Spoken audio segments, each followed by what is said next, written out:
G'day and welcome to ReDriven. Now, last week we published our top 5 underrated BMWs list. If you want to watch that video, just hit pause now and give this link up here just a little bit of a tickle. But this week, we felt it only right to go and visit the other end of the spectrum. But as BMW fans can be especially passionate, especially when they're driving their keyboards, to put this list together, we've reached out to multiple BMW owners groups, BMW fan pages, we've spoken to BMW salespeople and BMW technicians and BMW specialist mechanics. So the BMWs that make up this list, they're there because they were voted there by the fans. We just tallied the votes. These are not our personal opinions. So, kicking things off, it's actually a variant of a car that was mentioned in last week's underrated video. Again, it's the E53 X5, but this time it's the 2001 to 2003 3-litre diesel variant. Take everything good about the V8 version of the E53 X5 and then do away with all of that completely. That's basically what you get with the 3.0D. Quite literally, the only benefits you get from this version of the X5 is that it looks the same, it'll be slightly more fuel efficient, and it's got a bit more torque, which is all well and good until you realise that it's so painfully slow that it will probably bore you to death before you get out of your driveway. The 135 kilowatt 3-litre M57 diesel powering this thing, look, it isn't especially bad. In fact, it's one of the most successful European diesel engines in modern history, and perhaps one of the best engines BMW has ever produced in the last 2 decades. But it isn't without its gremlins. We're talking bad vacuum lines, turbo oil leak lines, thermostat failures, EGR cooler cracks, EGR failures, plus the fact that the E53 itself is becoming renowned for electronic issues. But the real reason so many BMW fans see this thing as overrated is because even the first Gen X5, it represented something of a departure from what BMW was all about, let alone what the diesel variant of this SUV does to the brand's image. See, from the 1970s, BMW touted themselves as producing ultimate driving machines, but the introduction of a high-riding 2-ton SUV certainly doesn't support this claim.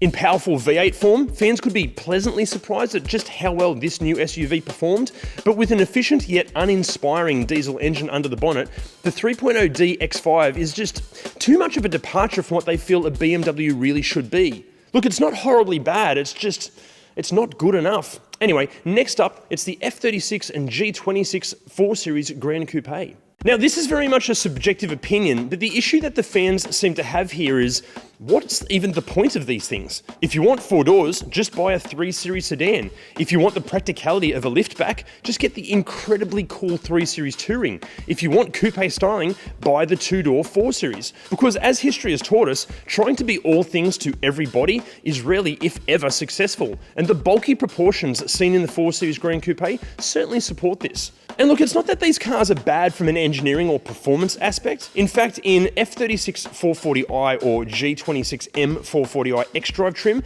these things can be absolute weapons. But a BMW should just exude a sexy class and athleticism. They should look fast sitting still.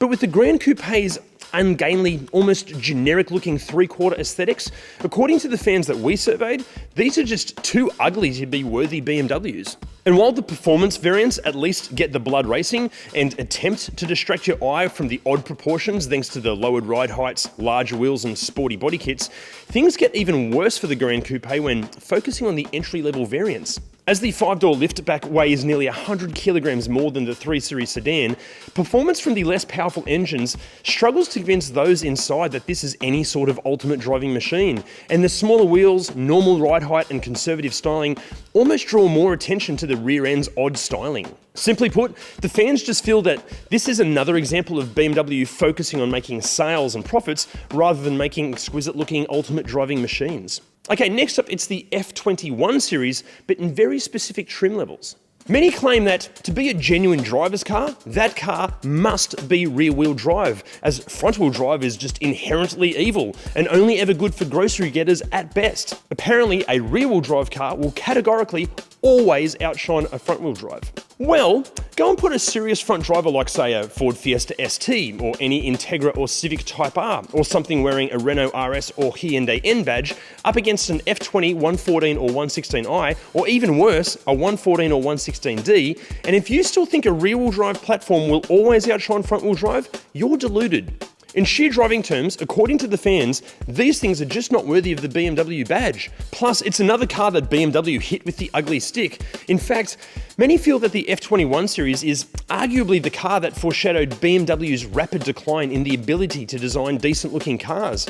At the time, many didn't realise just how bad things could get. Let's make something very clear here. Ignoring all of the top spec and M Sport variants, which can be superb to drive, these base versions and diesel variants are painfully slow.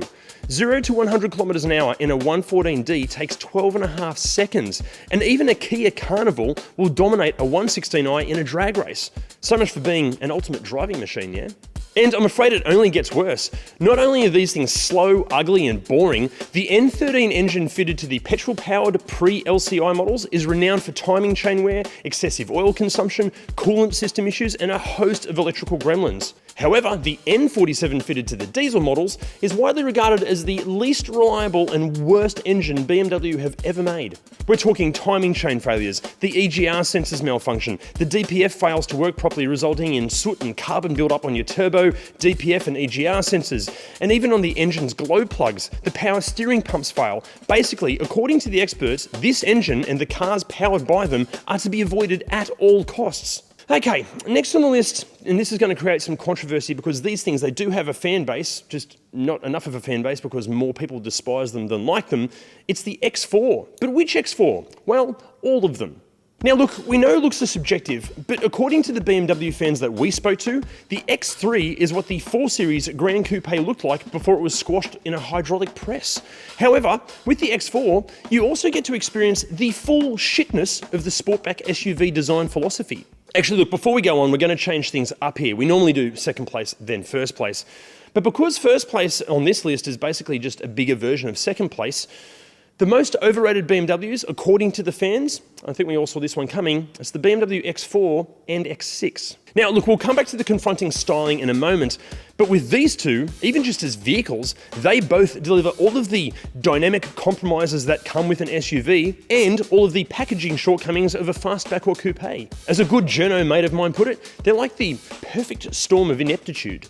Now look, we're not denying that the more performance-focused M versions can be incredibly fast and will appear to defy the laws of physics through the corners, but why not pair that immense ability with genuine practicality and the tougher image that comes with the proper SUV X3 and X5 versions instead? And if you're in the market for an SUV of X3 or X5 size, why the hell would anyone opt for versions of these cars that just make getting in the backseat harder than it needs to be, thanks to the back doors being set so far back and the rake of the roof being so low that you have to account for the stupid shape to get in, plus the fact that the fastback body style results in far less head clearance, and while we're at it, you're compromising boot space with the X4 and X6 as well. Like, you buy an SUV for its practicality, why the hell would anyone then opt to buy the least practical version of it? It's just stupid. But back to the looks. As one BMW fan put it, the X6 just looks like a fat toad, and the X4 is just the smaller frog version of it. And another wrote, the X6 is the only car that can induce being car sick before even getting in it. Overall, the reason that the X4 and the X6 are so despised by so many BMW fans was probably best summed up by automotive journalist god Jeremy Clarkson. In his words, it's too focused on being a road car to be any good off-road, and it's too tall and heavy to be any good on-road either. Plus, it's too cramped, too complicated, and just too expensive. And now that we've pissed many of you off, we would like to know what makes up your personal top 5 overrated BMWs list. Let us know in the comments. Oh, also, can I ask a favour? Could you give those like, subscribe and bell buttons a little bit of a tickle if you enjoyed or hated this video? And if you're enjoying or hating ReDriven's content, can you share it as much as you can? That'd be awesome. See you next time. If you want 4 doors, buy a 3 Series sedan, and then ruin it by a motorbike going past and taking out the tag. Buy a 3 Series... Get the blood racing and attempt to... That car must be rear-wheel drive, as rapid decline in the ability to design decent-looking cars. One more time, with breathing. Place is basically just a bigger version of second place. All of the dynamic compromises... Okay.